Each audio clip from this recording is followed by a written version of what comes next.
నా పేరు గంగాధర్. నా యొక్క విద్యార్హత ఎంఏ డిపిటి. నాకు చిన్నప్పటి నుంచి తెలుగు అన్నా, తెలుగు భాష అన్నా కూడా ఎక్కువ ప్రేమాభిమానాలు. ఇంకా కూడా రామాయణం అన్నా, మహాభారతం అన్నా, భాగవతం అన్నా కూడా ఎనలేనటువంటి ఆసక్తి.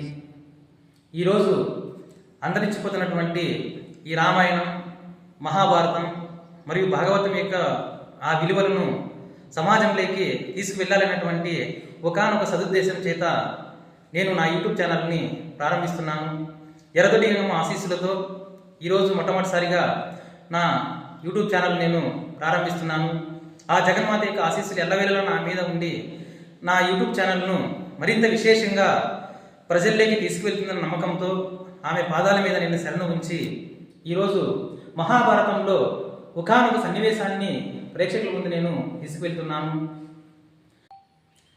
పాండవులు అజ్ఞాతవాస సమయం ఎప్పుడైతే కూడా ముగిపోయేటువంటి సందర్భంలో, ఎప్పుడైతే కూడా హస్తినాపురాన్ని పరిపాలించేటువంటి దుర్యోధన చక్రవర్తి పాండవులు ఎక్కడున్నా కనుక్కోవాలన్నటువంటి ఉద్దేశం చేత ఎప్పుడైతే కూడా అజ్ఞాతవాసం అంతిమ సమయంలో విరాట్ యొక్క నగరంలో కీచకుడు వధింపబడడం, ఈ విషయాలన్నీ కూడా పసిగట్టి విశేషమైనటువంటి కౌరవ సైన్యాన్ని ఆ యొక్క విరాట రాజ్యంలోకి ఉసిగొల్పాడు ఆ దుర్యోధనుడు.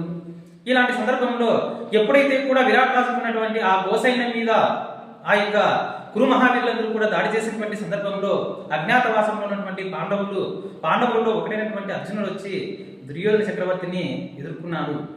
అలాంటి సందర్భంలో ఆ యొక్క అర్జునునికి దుర్యోధనునికి ఏ విధంగా యుద్ధం జరుగుతుంది అన్నటువంటి సన్నివేశాన్ని ఆ తిక్కన మహాశయుడు ఎంతో అత్యంత రమణీయ మనోహరంగా అక్కడ వర్ణించడం జరిగింది.